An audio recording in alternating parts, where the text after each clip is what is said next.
What's up, everybody? It's Chemical Reacts here with another video for you guys.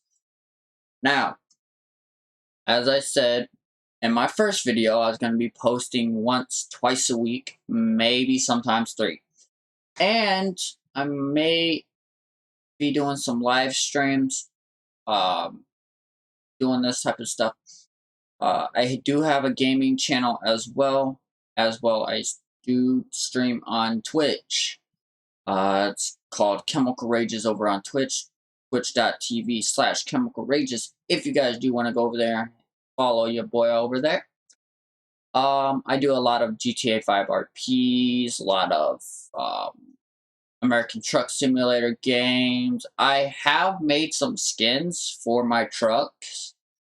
So yeah, go ahead and follow me on over there if you guys want to. With that being said, make sure you smash the like button, hit the subscribe button, and turn on post notifications so you guys don't miss another one of my videos. And yeah, let's get started with this video, boys. A more accurate title for this video could be The Worst Ways to Die. But before we get into today's stories, if you're a fan of the strange, dark, and mysterious delivered in story format, then you've come to the right channel because that's all we do, and we upload 3, 4, even 5 times every week. So if that's of interest to you, please go over to... Let me know what you guys think about the new camera. Go seek. When they are hiding, switch their regular coffee for decaf coffee, and then don't seek them, just leave. Also, please subscribe to our channel and turn on all notifications so you don't miss any of our weekly uploads. All right, let's get into today's stories.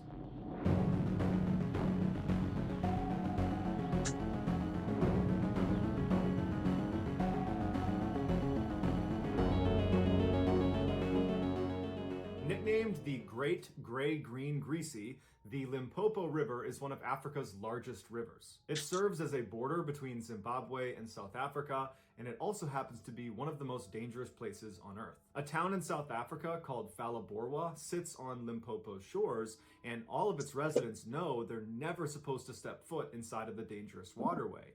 But not all of their residents take that guidance seriously. On January 1st, 2010, Phalaborwa resident Mariska Buitendog, along with her boyfriend, that's a weird name. Other friends, I like it though. All-night partying, celebrating the new year. They had had a considerable amount of alcohol over the course of the night, so as the sun was coming up, in their inebriated state, they decided they wanted to take an early morning dip in the Limpopo River. So they head over to the river, and while initially they all seemed really eager to get in the waterway, it was only Mariska that was brave enough to do it. So the rest stayed on shore, and Mariska jumped in the river and jumped right out again. And she survived, and everyone was very impressed with her. And so she's confident, and so she does it again, this time going a little bit farther out into the river before coming back on shore. Now she's really confident. She's done it twice. And so she said, "Hey, who wants to come with me for a third time in?" And the group said, "No, we're still good, and you really shouldn't push your luck. This is not safe." And she said, "I don't care, I'm going." At least they're smart about it. So Mariska gets in the water, and by herself, she swims out on her back about 15 meters away from shore. She turns and waves at the group and smiles before she is violently pulled under the water. There wasn't even time for her to scream. Her boyfriend immediately jumped into the water to try to pull her out, but he knew where she was, and there was no way he was getting her back. The other nickname for the Limpopo River is Crocodile River, and Mariska, unfortunately, had fell victim to one of its apex predators. But it's not just drunk partygoers that fall victim to these crocodiles. Unfortunately for the residents of Zimbabwe, because of the extreme hardships they have to face, many of them have been forced to flee the country and cross over the Limpopo River to try to gain entry into South Africa. And many of them will die trying. On April 11th, 2014, Zimbabwean and South African police discovered this crocodile-infested cave right near where Zimbabwean residents will try to cross over the Limpopo River. And inside of this cave were the remains of 15 people that presumably tried to cross over and were caught by crocodiles. Wow. The discovery of this cave and the 15 people who lost their lives inside of it, while tragic and certainly gruesome, it only represents a fraction of the total number of people who have died trying to cross this river. Boiling acid. Yellowstone National Wow, Park in that's a lot of Wyoming is one freaking of the most crocodiles. remarkable and beautiful places on Earth. Not only is it renowned for its biodiversity, which includes some incredibly resilient microbial organisms, it's also Well, that's home to one of the beautiful. world's so-called supervolcanoes. This supervolcano sits atop one of the world's largest magma bodies fueled by an upwelling plume of superheated material. This dynamic and violent subterranean plumbing means the water bodies at the surface, the famous Yellowstone hot springs, are highly acidic and Beautiful. incredibly hot. If you were to ignore the countless warnings around these hot springs telling you to stay away, do not go in the hot springs, if you were to ignore those and go in one, or more accurately, fall in one, this is what would happen to you. First, your body would register that your skin was bathing in waters exceeding 200 degrees Fahrenheit. This would hurt like nothing you can possibly imagine. But it would only hurt as long as your nervous system was able to register pain, which would only be for about 1 minute or less. At this temperature, your skin would begin to quickly break down and disintegrate, and your blood vessels in your underlying dermis would rupture, causing rapid blood loss. Some underlying skin layers would not break down, but they would lose all of their water and become tough and blackened. And your underlying subcutaneous Wow. fat would bubble off as well. All in all, this is known as a full thickness burn, and it would occur in about 1 minute in these waters. Your nervous system would enter a state of shock and become irreversibly damaged, which would lead to most, if not all, of your organs to fail if the heat stress has not already done that to you. You would be dead within 2 to 3 minutes, and then at that point, the acidity of the water would take over. Within a few hours, your body, including your skeleton, would be completely dissolved into absolute nothingness. And for anyone who falls in but manages to climb out again before being dissolved, they are not out of the woods. Many of those people, unfortunately, will die hours, days, months later due to complications from the burns. On June 7, Wow. 2016, Colin Scott and his sister Sable went to Yellowstone to see the famous hot springs. The siblings were exploring the Norris Geyser Basin, which is the park's oldest and hottest thermal area, when they decided to leave the safety of the boardwalk and walk past all the signs telling them, do not leave the boardwalk, this is dangerous, turn around. They decided to walk past all of those and venture out off the course. They walked approximately 200 meters away from the path to the edge of a hot spring that was not really part of the main tour, and they were just standing there when Colin apparently tripped and fell into the hot spring. And his sister was just not able to do anything. She knew she couldn't go in after him, and he very quickly sunk below the surface and didn't come up again. She ran back to try to get help, but by the time they got back to the edge of the hot spring, he was gone. And in fact, the only thing they would find of Colin Scott was his flip-flops. Since 1890, Colin Scott, along with 21 other people, have died by falling into these hot Wow. springs. Drown or There is a glow. remote cliff face in northern England that rarely gets tourists. If you were standing in front of it, you would see this little stream that went into a break in the limestone. It's this little tiny hole, and that stream is called the Mossdale Beck. If you crouched down and walked through that hole, you would be entering the Mossdale Caverns, which since 1967 have been permanently sealed off to cavers. Once inside the Mossdale Caverns entranceway, you could look down and see that little stream, the Mossdale Beck, would be going between your legs, and then right in front of you, it would split in two distinct directions down respective tunnels. To the right, the water flows down 7 miles of accessible passageway. However, most of it is incredibly tight and it's prone to flooding. As a result, fewer people have seen the far reaches of the right side of Mossdale Cavern than have stepped on the moon. To the left, the water goes through these impenetrable rocks that no one has gotten past. In fact, no one knows what's beyond these rocks. However, scientists have determined the water that goes left at the entranceway will reemerge 18 days later, 5 miles away, 900 feet lower, in a pool called the Black Keld. The massive tunnel system that we know exists but has yet to be explored that connects the entranceway to Black Keld is referred to as the missing link. You would think cavers from all over the world would be clamoring to get inside that accessible side, the right side of Mossdale Caverns, and try to find a secret access point back to the missing link, to be the first person to discover that, to stake your claim and say, that was me.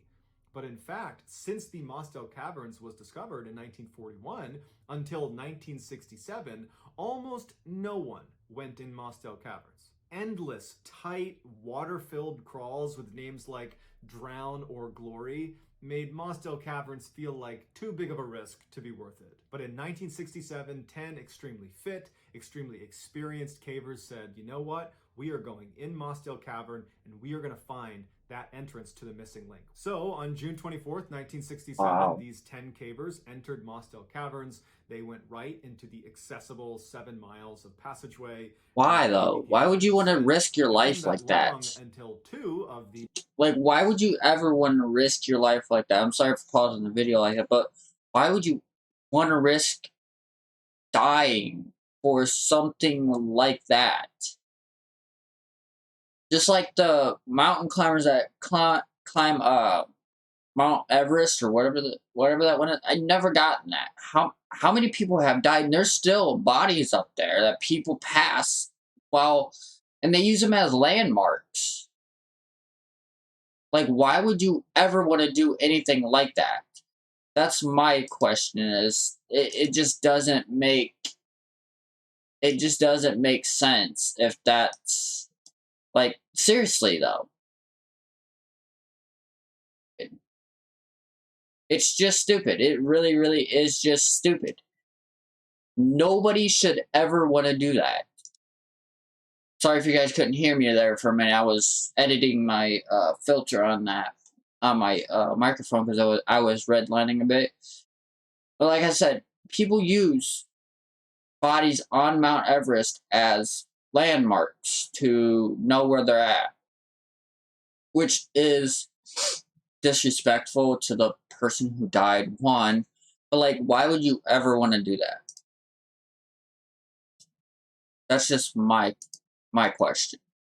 But 10 cavers, the 2 least experienced of the group, said, you know what, I don't want to do this anymore. Got a bad feeling about this, but we don't know the way out. And so they needed chaperones to leave. And so 2 other cavers from the group had to go with them. So 4 cavers, they leave Mossdale Caverns. The other 6 are going to continue on. So when the 4 got back to the surface, it was about 5 p.m. They had been in the cavern for several hours at this point. And when they went in initially, the weather was great. It was beautiful. It was clear. Now they're coming out again, and it had started to rain. Not significantly. It was more like a drizzle, but they were a little bit concerned because they knew the other 6 were planning to be in the cavern until after midnight. So they were just hopeful that the rain did not get any worse. But just a couple of hours later, the skies opened up and it rained like it hadn't rained in years. Just torrential downpour, and the 4 were really concerned about the other 6. So they went back to the entrance hoping that maybe, the other 6 would have heard the rain, although it's very unlikely considering how deep they were going to be. But they were hoping that maybe they'd be coming out again and they would see them and get them back to safety. But when they arrived there, not only were the 6 not out of the cave, but the actual entrance to the cave was completely submerged in water. Earlier that day, when the 4 cavers turned around and left, the other 6 cavers, they continued on, and they had made it about 2 miles deep into these caves. They had passed the fabled drown or glory swim, they had survived the knee wrecker passage, and they had bit their tongue as they squeezed through the famously painful Umaguli tunnel, now located hours away from the only way out. So they are way into this cave. They were nearing the end of this distant section of the cave that they believed on the other end they would find this hidden entrance into the missing link. All they had to do was pass through the far marathon section, which is a 900-foot tunnel that is only 10 inches high, 2 feet wide, and you have to wriggle through on your stomach with your face pressed against a stream that runs through it. And it takes a very long time to get through it. It's incredibly claustrophobia inducing. It's considered one of the most stressful things you can do in caving. But considering how experienced these cavers were and the fact that they had come down there specifically to get to this far point in the cave, you got to figure that their spirits were high. They were probably joking with each other as they're doing this awful thing.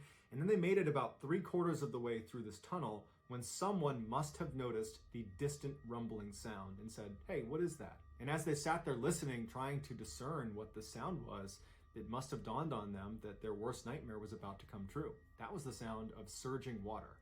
This tunnel is about to flood. They began crawling faster and faster down the marathon tunnel. Not only was it very difficult to move quickly inside of this very tight tunnel, but they also knew there was nowhere to go. They're 2 miles underground. They must have felt like the world of sunshine and fresh air was suddenly an eternity away. The oldest of the group was 26. The rest of them were all in their teens. United now by fear, the water came rushing in as they're all pinned inside of the Far Marathon Tunnel, and their face is already up against the river, and now this river is surging with water. And so they're all desperately trying to crawl through this flooding tunnel, and the leader of the group, the guy literally in the front, John Ogden, who was 26, he managed to get all the way through the Far Marathon Tunnel to the space where they anticipated finding that secret entrance into the missing link. That wasn't there, but he found above him there was a small fissure in the rocks. There was an air pocket, and he managed to get his head up into the space right as the water in the Far Marathon cave completely submerged. So any of the cavers in there, they drowned inside of the Far Marathon.